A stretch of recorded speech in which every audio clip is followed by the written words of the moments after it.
Hyderabad Dilsukh Nagar bomb పేలుళ్ల కేసులో high court వెలువరించిన తీర్పుపై బాధితులు హర్షం వ్యక్తం చేశారు.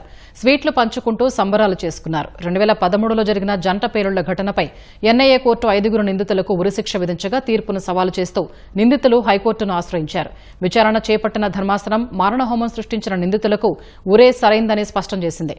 12 ఏళ్లుగా పీడకలలా వెంటాడుతున్న తమ కుటుంబాలకు సరైన న్యాయం జరిగిందంటూ బాధితులు భావోద్వేగానికి గురయ్యారు. కోర్టు తీర్పు ప్రకారం త్వరితగతిన నిందితులని ఉరితీయాలంటూ అభ్యర్థించారు. అలాగే బాధిత కుటుంబాల్ని ప్రభుత్వం ఆదుకోవాలంటూ విజ్ఞప్తి చేశారు.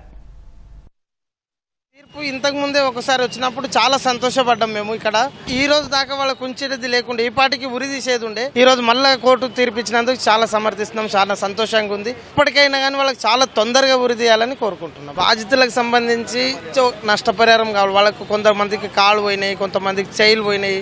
అందరికీ ఏదైనా కానీ గవర్నమెంట్ తరఫు నుంచి ఏమన్నా కొంచెం సాయం అందించాలని, ఇట్లనే A1 మిర్చి సెంటర్ కు ₹1,00,000 నష్టపరిహారం అని కానీ కోర్టు అని కానీ ఎవరన్నా కానీ తొందరగా ఇస్తారని మేము కోరుకుంటున్నాం. ఈ దిల్సుఖ్ ఇక్కడ కొంతమంది బాంబు వెళ్ళిందంటే అబ్బో ఈ నాన్నది వెళ్ళిపోతారు మా షాప్ కు రావాలంటే.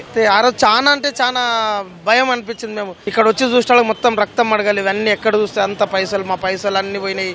మా 2,20,000 ఐస్ క్రీమ్ మిషన్ మొత్తం చల్లా చెదరం అయిపోయింది. ఒక 5 లక్షల దాకా లాస్ అయిపోయినా నేను. అప్పుడు నష్టపరిహారం ఏది అందలేదు. ఈ బాధితులకు కొంచెం ఆదుకుంటది గవర్నమెంట్ అని కోరుకుంటున్నాం. చాలా ఏడిచినాం. ఇక్కడ అంతా 10-12 మంది చచ్చిపోయారు. చాలా బాధలో ఉన్నాం ఆ రోజు. చాలా వచ్చి చూసేవాళ్ళకి మొత్తం రక్తం మడగలు. మా వాడేవాడు వచ్చి పెట్టినందుకు వాడు బాగానే ఉన్నాడు. పబ్లిక్ ఇప్పటి వరకు కోలుకోలేనంత పరిస్థితిలో ఉన్నారు. అందరు బాధితులకు న్యాయం చేయాలని కోరుకుంటున్నాం. దిల్సుఖ్ నగర్ లో బాంబు జంట పేలుళ్లు జరిగి నేటికి 12 సంవత్సరాలు దాటింది. 13 సంవత్సరాలు ఇక్కడ ముక్కలు అమాయకులు బలైపోయినారు. ఉరిశిక్ష అన్నారు ఉగ్రవాదులకి. ఎందుకు జైళ్లలో పెట్టి పెంచుతారండి?